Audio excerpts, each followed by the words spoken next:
to accept our power, our beauty, our love, our connectedness. And all the little experiences we have, all are doing that to prove to us who we are as being whole and perfect spiritual beings, connected to everything. And anytime you help somebody, you're helping yourself.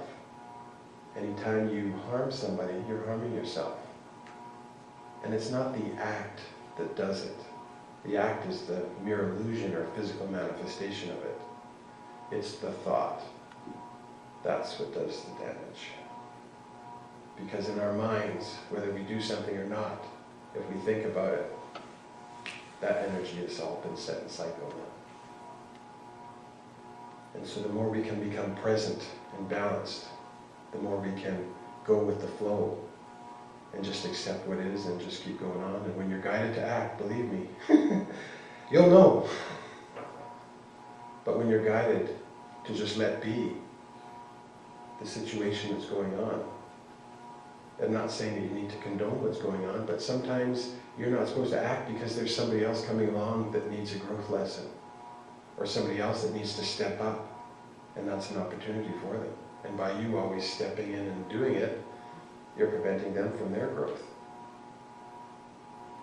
I know I like to use kids because it's a good metaphor that way.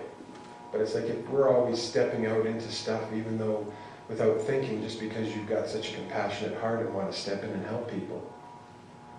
It'd be just like your kids going through school and, grades 1 to 9, you help them with their homework all the time and, you're helping them with all their lessons. But then they get to high school and you don't help them now. Their lessons are a lot harder, but now they don't really know how to deal with it because they've never had those little lessons to build them up to that point. And that's the same with people going through stuff. A lot of times that may be what they need to go through at this time to get those little lessons so that they can accept the bigger things that happen later and grow and continue to grow with that. But by preventing them the opportunity of taking these little, steps through elementary school, it's like taking them from the little lessons and just throwing them into the boiling water. The little ones are the ones where we get that chance. It's our playground, our place to make mistakes, to grow, to learn from them. And it's not about beating yourself up if you make a mistake. It's saying, okay, that doesn't work. Let's get on with it. And allowing people to make their own mistakes and take their journey, that's a big part of it. Because that is all part of that perfection as well, too. And so it's really hard to have faith that you're going to be supported in your life. When you look at the people around you that you love and care for, you need to have that same faith that Spirit's going to help support them on their journey as well. Because when you stop imposing what you think to be out of order with them, that allows them the chance to grow and learn too. So just remember, we all hope to have the best things that happen in our life.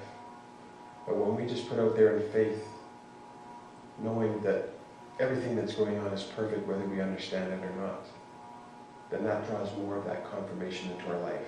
And we start to accept everything that happens to us. And then everything becomes beautiful and you realize that, hey, we're living in the Garden of Eden right now. I mean, it may be covered with some snow. Right? It's there. All we have to do is, sweep away a bit of the snow to see it. And that's the same way with us too. When we see all the stuff that's covering our perfection and the truth of who we are, once we blow that away, we can fully step into who we are and accept that. And that's when life really gets interesting. Because you realize the stuff that you thought was for you was really put there in order for you to go where you need to go, to become who you need to become. Because we're all equal. There's nobody better or lesser than us. And when we realize that, that takes so much pressure off.